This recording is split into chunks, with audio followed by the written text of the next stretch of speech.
Welcome back. Today we're going to talk about building your annual training plan. And before we get into that conversation, I want to show you some resources that are already available for you on my site. So it's Endurance Essentials, feeltheburn.substack.com. The homepage is right behind me there. What you do is you click on the ebook link, let that take you through. And then right at the top here, there's another link called Smart Season Planning. Just click that. There's three things that are there. First is a video series I did across last winter and spring about smart season planning. Second is linking up an article with embedded videos in it about better load management. That's how you're going to be moving across your year. And then the final thing is, before you start thinking about next year, take time to think about how this year went, because there's going to be some things that we're going to talk about that are related to keeping what works and also getting rid of the things that didn't work. And so you get a better plan for the overall year. And that's in the season review section there. So let's pop that out. Now, over on YouTube, I'm going to put the link to this document in the kind of video description. And that'll take you to a document that's called Athlete Year on a Page. And it's going to let you see and plan out your entire year on a single page.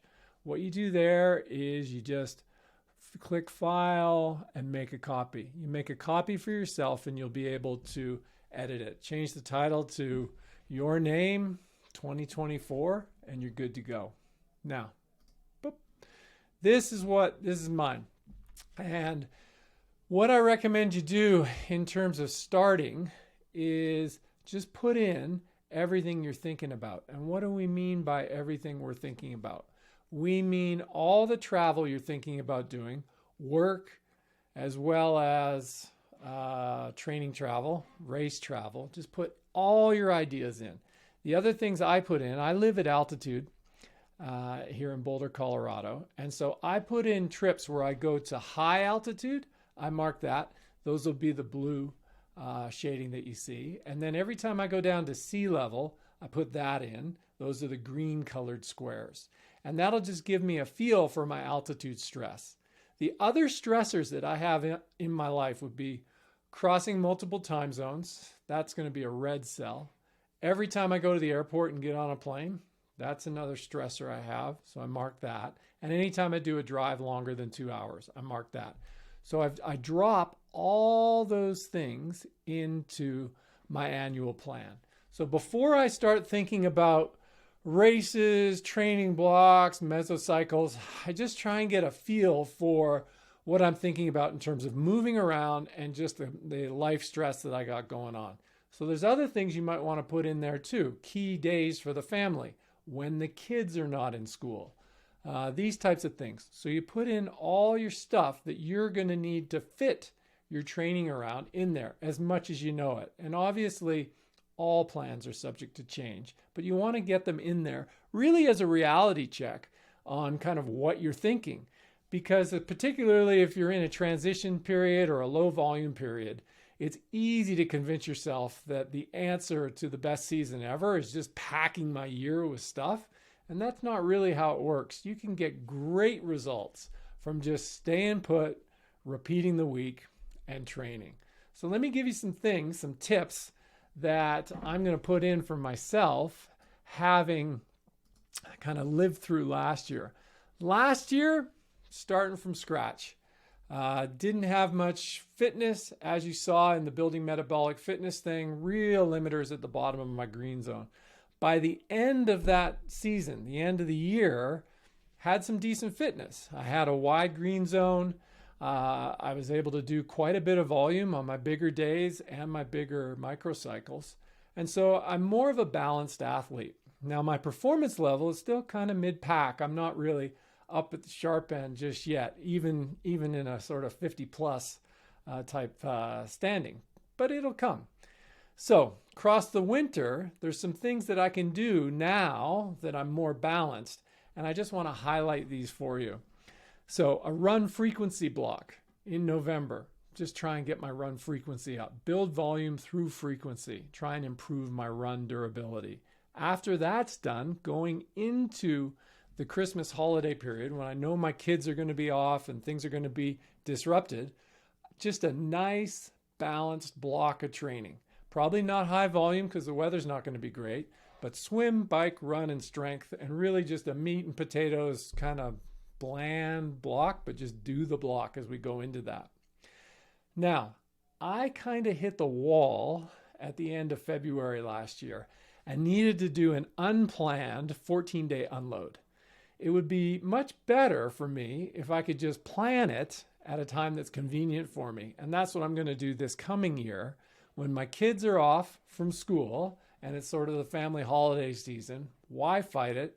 Take the stress down and do an unload then over the holidays. I've got some time at sea level visiting family. I've got a few days planned with the kids in that where we're going to be up high skiing. Just enjoy it. Let the stress come down, let the load come down, and then go into 2024 feeling fresh. No need to fight it on the holidays. And then January and February, what can we do in the months that are typically the worst for outdoor training? Well, what we used to do as a team when I had a larger squad that I was advising is January we would try and get strong. And that's going to be a strength focus block for me where I try and lift the work that I do on my squat and my leg press, get my legs really strong. February, great time to lift the swim frequency. So build volume through frequency.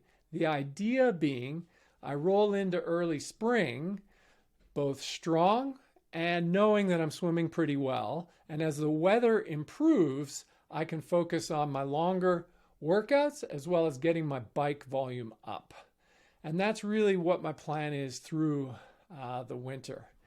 And then it's a bit of a strange year for me because I don't have a key race right now. What I have is in July, I kind of have this key event. There's a training camp, and at the end of the training camp, there's a triathlon. So I'm going to do a big block of training, follow it up with a race, and then I know that my season's not over. I'm going to be quite fit once I've absorbed that training. And so there's an opening. These question marks that you can see at the end of August and in early September are just letting me know that I should probably keep my eyes open for an event somewhere and put that event into my calendar because I'm going to be ready to race and I know my fitness is going to be high because that's my best time of the year typically. Now, something for you to bear in mind. You might hear me say the phrase race vertically. I had somebody ask me what I meant by that.